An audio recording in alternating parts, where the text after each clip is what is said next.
E aí, meu povo, tudo bem? Está no ar o episódio 19 do podcast do Página 5. Página 5. Página 5. Seite 5. Page 5. Aqui, Rodrigo Casarim. O Página 5 é também o blog de livros que eu edito no portal UOL. Estou no Facebook como Página 5, no Instagram como Página.5 e no Twitter como @rodcasarim, Casarim com S e com N. E vamos aos destaques desta edição.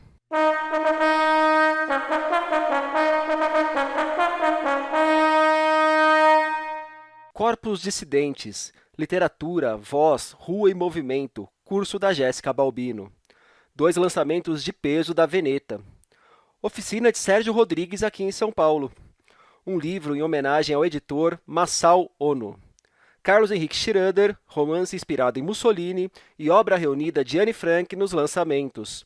E uma grande escritora argentina na dica de leitura.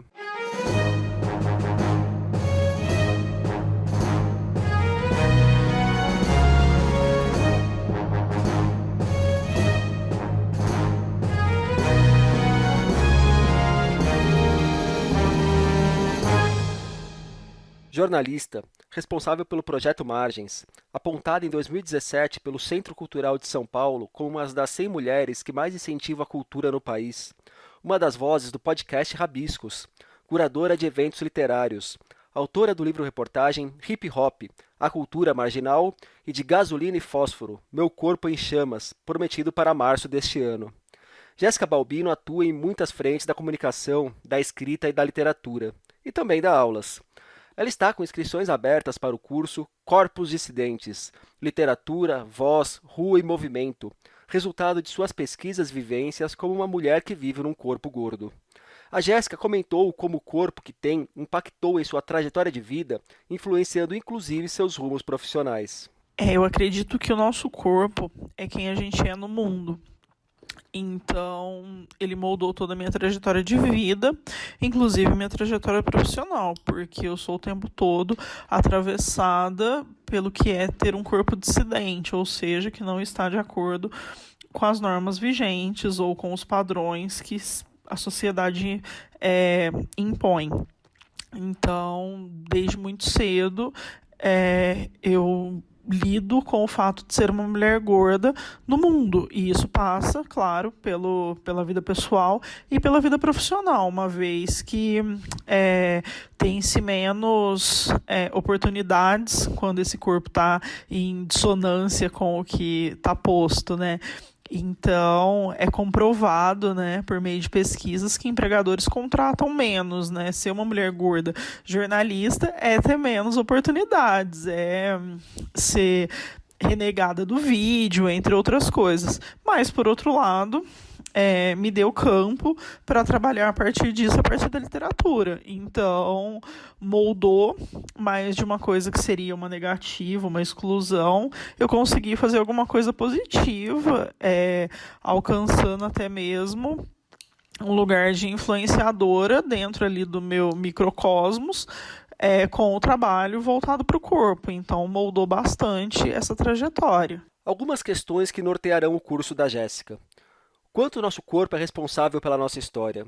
Como nossos movimentos e nosso corpo influenciam na nossa prática de escrita? Como os corpos das mulheres são retratados na literatura? Existe escrita curativa para corpos dissidentes? Como fazê-la? Aqui a Jéssica comentou como os corpos gordos passaram a estar mais presentes na literatura contemporânea, principalmente nos últimos 3 anos, ocupando um lugar central em diversas narrativas. Os corpos gordos, eles aparecem na literatura contemporânea, eu acredito que de uns 3 anos para cá, seguindo o movimento mundial, que é um movimento de valorização e de protagonismo de pessoas gordas escrevendo suas próprias histórias, ou mesmo que sejam narrativas ficcionais, mas falando sobre esse corpo sem ser no lugar em que ele vinha sendo tratado até então, que é o lugar do deboche, que é o lugar do corpo que está ali pedindo desculpa por existir, né? Que é o lugar, por exemplo, de uma mulher gorda que tenta emagrecer e que no final daquele livro ela emagrece e conquista aquele mocinho. Ou é a mulher gorda que é o saco de pancada, que é a engraçada, mas que não namora, né? Então, ou é o corpo que muito sutilmente ele é retratado com o preconceito do próprio escritor, né? Então, ele tá ali escondido em frases como: nossa, eu não vou te amar se você ficar gorda, que bom que você não comeu aquela pizza, assim você fica magra, eu te aceito, sapatão, mas gorda não, entre outras coisas. Então ele é retratado como ele é, de fato, tratado na vida cotidiana, com muito preconceito. Mas, como eu falei no começo, existe uma corrente aí de pessoas gordas escrevendo as próprias histórias, inclusive um movimento no Young Adult, que eu queria ser adolescente hoje, porque aí eu teria muito mais representatividade. Tá para sair um livro que chama Heroínas de Power, e aí são 3 escritoras gordas com 3 personagens gordas que são heroínas, o que é maravilhoso, né? Porque até então as heroínas eram magras e com corpos adequados ao que o padrão vigente usa. Então, eu penso que existe uma corrente de mudança, mas até muito pouco tempo atrás era retratado com todo o preconceito que está regendo a sociedade. A Jéssica já falou um pouco sobre isso no áudio anterior, mas ela se aprofundou em como nota a gordofobia na arte. Eu penso que a gordofobia ela se manifesta na representação e no fazer literário, assim como ela se manifesta na vida, né? A literatura não é um mundo à parte da vida, ele torna a vida um pouco mais suportável, mas não está isento dos preconceitos, assim como a gordofobia, né? Assim como o racismo, enfim, assim como várias coisas. E se manifesta de uma forma muito sutil, na maioria das vezes, né? Então são em pequenas frases colocadas, são personagens que acham outros personagens com o corpo nojento por ser um corpo gordo, são personagens que evitam se relacionar com pessoas gordas, e são personagens que saem da cabeça dos autores, né? E que muitas vezes estão ali propagando esse preconceito. Aí sem cair naquilo que a gente fala, mas aí não pode escrever, mas aí o personagem não pode ser filho da puta, claro que pode, mas isso não deixa de representar, né? E tá sempre ali, né? Tá sempre à espreita e tá sempre de uma forma muito sutil, que eu acho que é o pior, né? Porque para identificar é muito mais difícil. E aí, muitas vezes, você pega um clássico também e tá ali, né? Então, não só na literatura contemporânea, mas em clássicos, especialmente, em grandes pensadores, em grandes pensadoras, inclusive vindo de pessoas que são pessoas negras, mas que estão manifestando esse preconceito com pessoas gordas. Então, tá ali, tá existente e tá latente. Dentre as autoras que servirão de referência no curso estão nomes como Isabela Figueiredo, Sheila Ismanioto, Bell Hooks, Judith Butler, Luna Vitrolina e Tati Machado. Extrapolando a arte, a Jéssica apontou as diferenças que nota entre o tratamento que uma mulher de corpo gordo recebe e um homem de corpo gordo recebe. Se existe diferença entre ser uma mulher num corpo gordo e um homem num corpo gordo, existe porque, embora ambos os corpos sofram com a gordofobia, o corpo da mulher ele é atravessado pelo machismo, pelo patriarcado, por uma tentativa de disciplinar esse corpo, de domar ele, né, de colocar ele numa caixa, e ele é atingido pela indústria da beleza. Tem um livro que eu acho excelente, assim, que se eu pudesse recomendar muito a leitura, é O Mito da Beleza, da Naomi Wolf, e ela discute muito isso, né, como que essa indústria e como que esse mito recaem sobre o corpo da mulher, especialmente. Mas claro que um homem gordo sofre da mesma forma que uma mulher quando a gente fala de acesso, né, então se uma mulher não cabe numa cadeira, óbvio, o homem também não.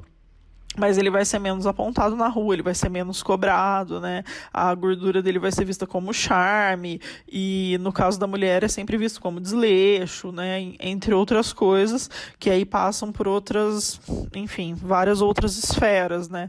Mas o corpo da mulher vai ser sempre mais bombardeado, tanto de propagandas para tentar domar esse corpo, quanto de críticas e quanto de, enfim, pela literatura, por tudo. Corpos Dissidentes, Literatura, Voz, Rua e Movimento também tratará de outros dissidentes, como negros, membros da comunidade LGBTQIA+, deficientes e surdos. O curso será online, com encontros via Google Classroom, e terá cerca de 40 horas. As aulas começam no dia 19 de fevereiro e vão até o dia 25 de março. Interessou? O custo é de R$ 80. Link com mais informações na descrição do programa. A Veneta promete para esse mês de fevereiro 2 quadrinhos para se ficar de olho. O primeiro é Caravaggio, O Perdão, nada menos do que uma HQ de Milo Manara retratando com bastante liberdade o final da vida de Caravaggio, um dos maiores pintores da história. Manara já tinha retratado uma fase da vida de Caravaggio, o início da fama no caso, em A Morte da Virgem, trabalho publicado em 2015 também pela Veneta. A outra novidade é Além de Palomar, do incensado quadrinista Gilbert Hernandes, dos Estados Unidos. O volume, uma sequência da série que já conta com Sopa de Lágrimas e Diatrofismo Humano, trará 2 histórias publicadas na revista Love and Rockets. Pela pegada do realismo fantástico que emprega em algumas narrativas, há quem compare Hernandes com ninguém menos do que Gabriel Garcia Marques. Tem mais curso no programa de hoje, este presencial. Nos dias 14 e 15 de fevereiro, das 10 às 13, o escritor Sérgio Rodrigues estará na Escrevedeira, em São Paulo, para ministrar a oficina Escrever, Como e Porquê, uma DR com os mestres. Sérgio é jornalista, colunista da Folha de São Paulo, onde escreve sobre língua portuguesa, e um dos roteiristas do Conversa com Bial. Como escritor, assina livros como A Visita de João Gilberto aos Novos Baianos, volume de contos lançados no ano passado, e O Drible, de 2013, vencedor do Prêmio Portugal Telecom e um dos melhores romances da nossa literatura a abordar com profundidade o futebol. O Sérgio comentou pra gente o que esperar da oficina. O curso que eu vou dar na Escrevedeira se chama Escrever, Como e Porquê, uma DR com os mestres. E a chave está na DR, na discussão da relação de cada um com a literatura, com o ato de escrever. Isso tanto de um ponto de vista existencial, de como você se coloca perante a escrita, quanto de um ponto de vista técnico também. E bem aplicado, também. Isso tudo em cima de um patrimônio de séculos de conselhos, dicas e reflexões de grandes mestres e grandes nomes da literatura, em busca daquilo que funciona para cada um. Eu não acredito em regras universais para a escrita. O que é muito bom para um pode ser horrível para outro. Cada um tem que encontrar o seu próprio caminho. E eu vou falar do que funcionou para mim quando eu estava buscando o meu caminho de escritor, o que ainda funciona para mim, o que não faz mais sentido, e estimular que as pessoas tragam também as suas vivências e tal, e as suas posições em relação a tudo isso. Por isso que eu estou chamando de DR, e eu acho que vai ser bem divertido. O valor da oficina é de R$ 300. Inscrições no site da Escrevedeira. Filho de japoneses, Masao Ono nasceu em São Paulo em 1936. Ao longo da vida, se transformou em um dos editores mais importantes da história do nosso mercado editorial. Apostando em autores desconhecidos, ajudou a projetar nomes de poetas como Eunice Arruda, Roberto Piva e Cláudio Willer, que mais tarde seriam conhecidos como Geração 60. Pela sua mão também passou gente do calibre de Hilda Hilst. Além disso, editou obras teatrais, clássicos do Oriente e foi um grande entusiasta do haikai por essas terras. Quando morreu, em 2010, já tinha editado mais de 700 títulos. Agora, seu trabalho está parcialmente reunido em Masao Ono, editor, livro escrito e organizado pelo pesquisador José Armando Pereira da Silva, que sai pela Ateliê Editorial. Espécie de inventário de Masao, a obra traz capas de 174 obras que ganharam vida pelas mãos do editor. Essas capas são acompanhadas de apontamentos históricos, biográficos e depoimentos sobre os autores e sobre os próprios trabalhos. O lançamento de Masao Ono, editor, acontece no dia 15 de fevereiro, a partir das 10 horas, na Galeria de Arte Almeida e Dali, em São Paulo. Entrando nos lançamentos, você tem medo de aranhas? Então é melhor tomar cuidado com o novo livro de Carlos Henrique Schroeder. Ele está lançando pela Record Aranhas, volume que reúne 32 contos inspirados em diferentes espécies desse bicho que causa arrepios em tanta gente por aí. A obra nasceu de uma obsessão de Schroeder, que vem desde a época que ele vivia cercado por aranhas de tudo que é tipo. Pois então, tem uma máxima em que eu acredito que um escritor deve, sobretudo, ser fiel às suas próprias obsessões, né? E eu, durante muito tempo, fui obcecado, né, por aranhas, né? Eu veraneava numa pequena casa em Garopaba e ela era circundada por Mata Atlântica. E todos os dias eu me deparava com ao menos 4 ou 5 aranhas, e aranhas relativamente grandes. Em sua maioria elas eram inofensivas, mas algumas como a armadeira, que é uma aranha extremamente agressiva. Então eu comecei a escrever histórias, né, narrativas breves sobre as aranhas, né, em diálogo com as aranhas, inspirados em seu comportamento, em sua aparência, ou às vezes elas aparecem como personagens, né? Então são 32 narrativas breves, algumas bem breves, de apenas um parágrafo ou dois, e outras que ocupam páginas e páginas, dezenas de páginas, né? Sempre num diálogo constante com as aranhas, né? Mas calma. Apesar do ponto de partida, o que encontramos nos contos são personagens bem humanos, vozes e perspectivas que variam ao longo das narrativas. As histórias elas são inspiradas em aranhas, mas os dramas são sobretudo humanos, né? São dramas realmente humanos. E então são 32 narrativas breves e cada uma com uma dicção muito própria, com uma voz própria, né? Cada história ali pede uma maneira de contar, tem uma voz específica, ou está em primeira pessoa, está em segunda, está em terceira, e sempre com uma dicção diferente, com personagens diferentes. Tem o garçom, tem a prostituta, tem a empresário, tem o funcionário, tem uma gama muito grande de personagens para dar conta, né, de todo esse universo, de toda essa humanidade, né? Quando peguei o livro para dar uma olhada, me chamou a atenção um conto inspirado em A Metamorfose, do Kafka, e dedicado ao escritor argentino Pablo Katianjian, que há alguns anos se meteu no imbróglio judicial com a viúva de Jorge Luis Borges por ter mexido com a obra do autor de O Aleph. O escritor argentino Pablo Katianjian esteve envolvido numa grande polêmica que começou em 2009, quando ele lançou o livro O Aleph Engordado. Bom, o Aleph é um conto muito famoso, um conto do Jorge Luis Borges.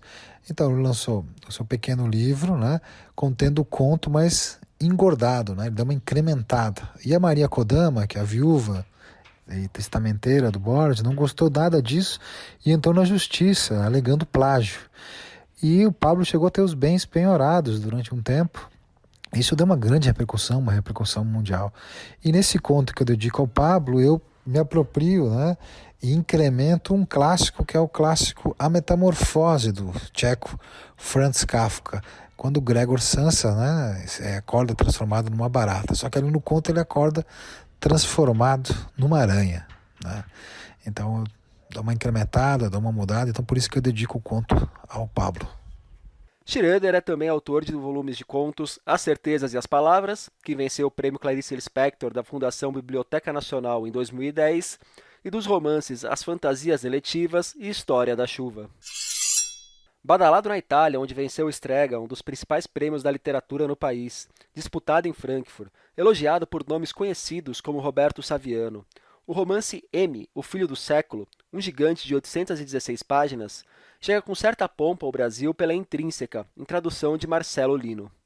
Nele, o escritor Antônio Scurati se apoia em pesquisas históricas para criar uma ficção sobre a ascensão de Benito Mussolini e do fascismo na Itália. Colocando o próprio ditador como narrador, a trama se inicia em 1919, quando Mussolini ajudou a fundar a organização paramilitar tida como o embrião do Partido Nacional Fascista, e termina em 1925, com Benito discursando na Câmara dos Deputados, em Roma, um marco do início da sua ditadura. Ainda não li esse livro, mas historicamente a ascensão de Mussolini e a realidade da Itália na década de 20, 30, por ali, guarda muitas e preocupantes semelhanças com o que temos no Brasil de hoje. Mais um tijolaço, este de 976 páginas. A Record acaba de publicar a obra reunida de Anne Frank, garotinha assassinada pelos nazistas que se transformou num dos grandes símbolos do Holocausto por ter deixado parte de sua experiência durante a Segunda Guerra Mundial escrita em seus diários. O volume reúne 3 versões do famoso Diário da Garota. A mais conhecida, editada pelo pai da menina, que suprime momentos como as descobertas sexuais da filha, a original e a com edições feitas pela própria Anne. O livro traz ainda outros escritos de Anne, imagens e documentos que ajudam a entender sua história, ensaios de historiadores sobre a vida de Anne Frank, a trajetória de sua família e como seu diário se transformou no grande símbolo que é hoje. Quem cuidou da tradução foi Cristiano Wesley do Amaral. A dica de hoje é para vocês lerem uma escritora, Samantha Schweblin. Argentina, ela é uma das principais autoras da América Latina, reconhecida em diversas partes do mundo. No ano passado, ela lançou Kentucky's, distopia tecnológica com uma pegada muito Black Mirror, para usar uma expressão que eu nem sei se segue na moda. Comecei a ler a versão em espanhol do livro, estava curtindo bastante, mas outras leituras acabaram me atropelando. Preciso retomá-la em algum momento. Eu estava lendo na língua original porque o livro ainda não saiu no Brasil. É uma pena que a Samantha não tenha uma editora aqui que lhe dê o tratamento que ela merece. O romance de estreia dela, o Distância de Resgate, saiu pela Record em 2016. Achei que seria a deixa para que ela ganhasse uma projeção legal, aparecesse em eventos e tal, mas não rolou. Um tanto antes disso, em 2012, a Bem Virá já tinha lançado a coletânea de contos Pássaros na Boca. Foi por meio desse livro que descobri a Samantha. Se você quiser conhecer essa autora cheia de histórias provocativas, perturbadoras, que ficam ecoando durante tempos em nossa memória, recomendo que comece por aqui. Hoje, quase 10 anos depois daquela leitura, ainda me pego refletindo sobre aspectos do conto A Mala Pesada de Benevides. Inclusive, lembrei muito dele quando estava lendo A Vista Particular, romance do Ricardo Lísias, que também merece aparecer aqui na dica em algum momento. Pois é isso. Samantha Schweblin, da Argentina. Leiam. E nessa semana, no Página 5, nós tivemos resenha de A História do Romanée Conti e uma ideia do que leva um vinho a custar 30 mil euros. Entrevista com João Varela, que acaba de lançar videogame A Evolução da Arte. E a indicação do belo 100 Vistas de Tóquio, de Shinji Tsushimoshi. Por hoje é isso. Gostou dessa edição do podcast? Tem dúvidas a fazer, elogios, sugestões? Tem qualquer coisa que você queira falar comigo? Só me procurar pelas redes sociais. Por favor, também avaliem o podcast e indiquem tanto o programa quanto o blog para os amigos. Um abraço, um beijo, um aperto de mão e até a semana que vem.